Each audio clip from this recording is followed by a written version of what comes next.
How to spot the angel landlord. Stay tuned.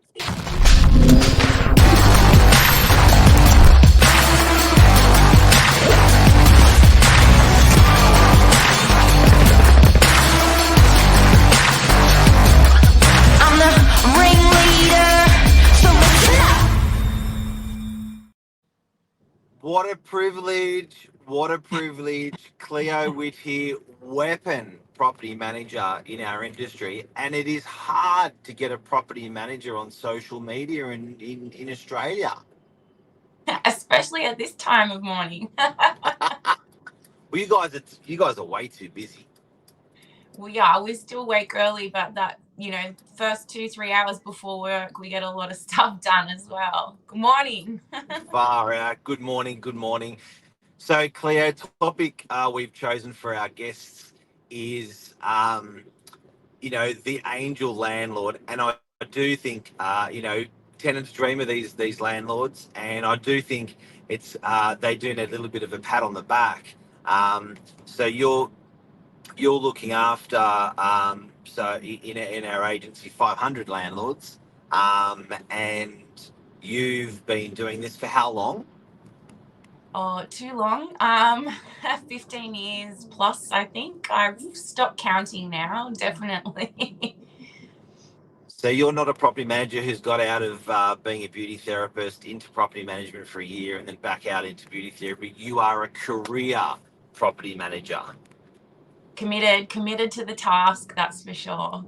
Committed. So my point is you're qualified for this. So let's talk about the landlord and some of your favourites out there, some of the favourite landlords out there.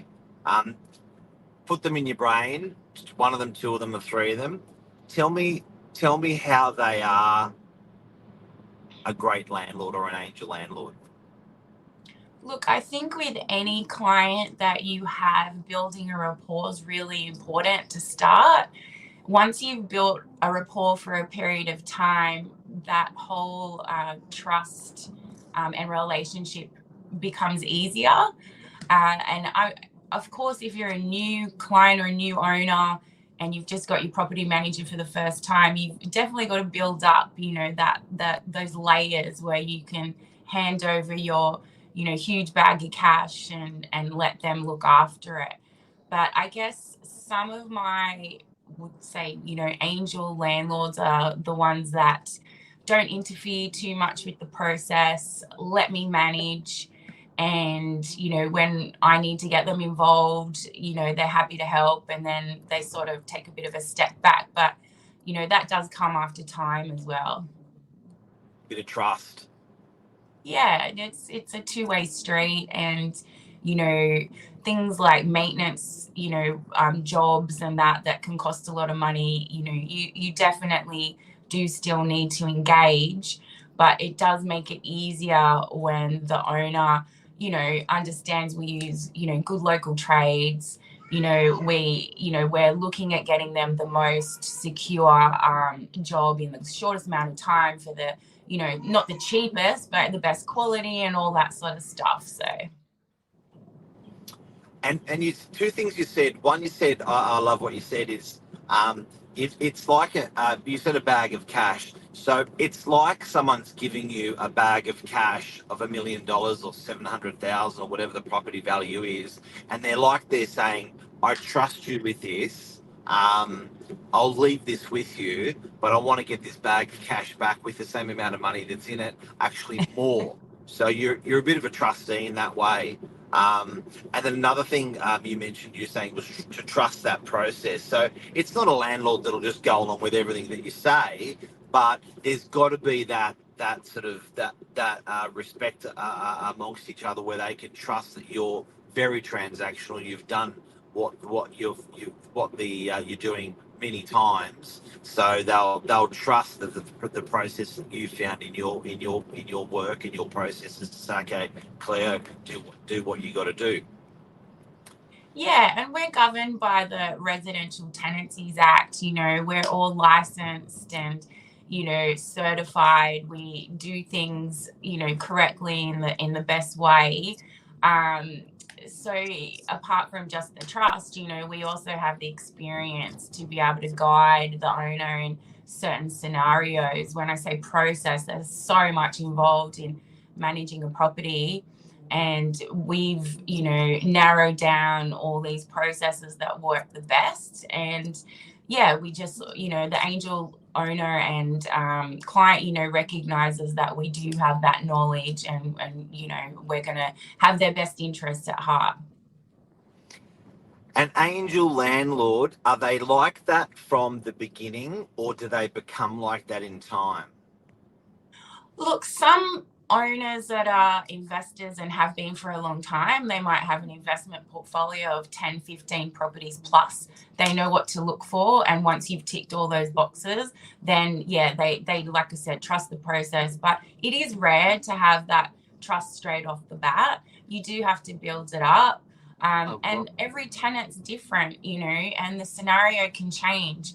You know, the tenants do play a big part of that whole trust process with the owner as well. And that's where we step in as the, you know, middle people. We, you know, present the tenant as well as looking after the owner. And something you mentioned that when we were off air was the word landlord. In Melbourne, they've blown up the word landlord. They call it, I think they think it's derogatory. An owner of a property being a lord and a tenant not being a lord. You know, so that's changing as well now in our industry. So what are you seeing? I guess my question is, you know, there's tenant advocates. There's the non-use of the word landlord. Are you seeing sort of that change in our industry now, where it's becoming more of an even playing field for tenants and landlords, or are you seeing tenants with the upper hand or landlords with the upper hand, or it's pretty level?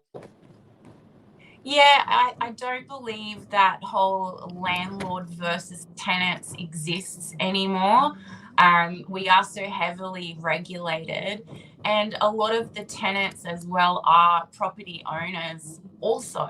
So our times are different, where, you know, you just had your tenant that just pays the rent, and the owner who collects the cash and has all this money, especially now with the 13 interest rate rises for the owners, and, you know, tenants are getting rent increases. I think there's a level of respect on both sides, and I am seeing that a lot. I speak to a lot of owners who, you know, empathize so much with their tenants. They really want the tenant to not be hurting, especially over Christmas, and, you know, when factoring in an increase and things like that, they do take it all in their stride and think about everything.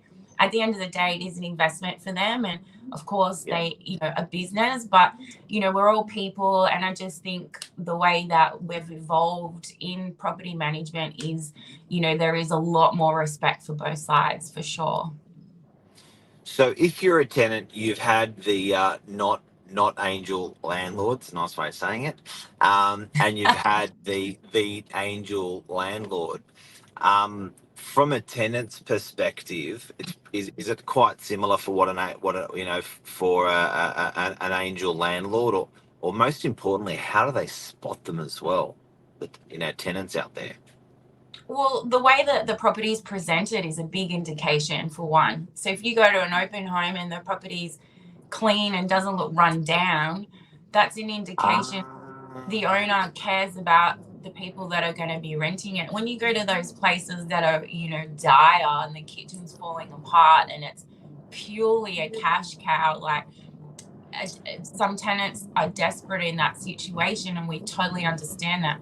But a property has to look a certain way. Like, would you live in that property? If you wouldn't live in that property, how can you expect a tenant to move in and pay you rent for that property? You know what? I'm a little bit embarrassed because I didn't even think about that. That is a bloody good one for a tenant to watch out for. But they are going to be paying a little bit more for something that's that's loved. For sure. If you want all the mod cons and the air con and the dishwasher and all that sort of stuff, it is, you know, something as an expense. And just like the owners, they have to maintain that during the whole tenancy, and that can be costly. You know, we replace appliances all the time, things like that. And on the same token, when a property is old and run down, you can't expect as a tenant to be paying, the cheapest rent and then move in and expect the owner to upgrade it into a better price bracket property. Isn't it funny that the angel landlord actually does get rewarded? People will pay an extra dollar for if they've given love to that property, love, which is love, and they give love to their tenants, those tenants will come in and actually pay a little bit more. And it seems like a much more matrimonial relationship between landlord, tenant, agent. I never thought about that. I never thought about that. And tenants as well, they look after a property better when they know their owner is looking after them. They'll steam clean carpets every 6 months. At the routine inspections, they make sure they've reported anything that's an issue that they don't want the owner to have to, spend money on later by leaving it. Things like that, having the property professionally cleaned when they move out. All that sort of stuff comes in hand with the relationship, how it's been, the breakup, the start, it's interesting.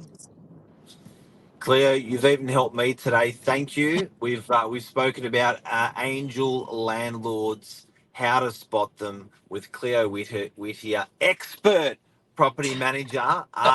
Hopefully you can share this with a friend, or this helped you today. But there's some really good nuggets that you gave us. So thanks heaps.